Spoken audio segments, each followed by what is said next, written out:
Hello po, good evening po sa lahat. Kapwa ko content creator. Meron lang po akong i-share. Meron po akong na-experience sa aking Facebook page. Tiningnan ko po sa aking dashboard.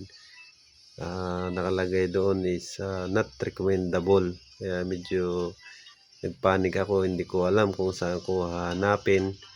Kaya nanood muna ako ng tutorial doon sa YouTube bago ko ginawa yung aking problema.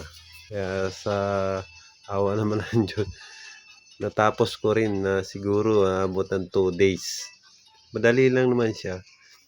Punta lang naman kayo ninyo, pindutin nyo lang yung mga video ninyo, tapos mayroon kayong makikita doon na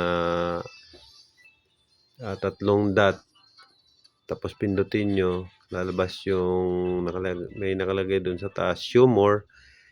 Doon pipindutin nyo lang yun. Mga ilang video din pipindutin nyo, pero tatapusin nyo muna yung video bago ninyo pindutin yung show more. Tapos hihingi rin kayo ng help sa kapwa content creator natin. Ganun din ang gagawin, pipindutin lang yung video nyo, papanoorin lang, tapos may tatlong dot doon.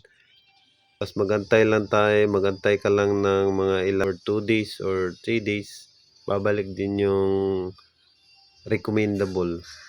Kasi nakalagay sa akin not recommendable, kaya pagtingin ko ngayon na medyo masaya ako dahil recommendable na yung aking Facebook page. Maraming salamat, Boss M.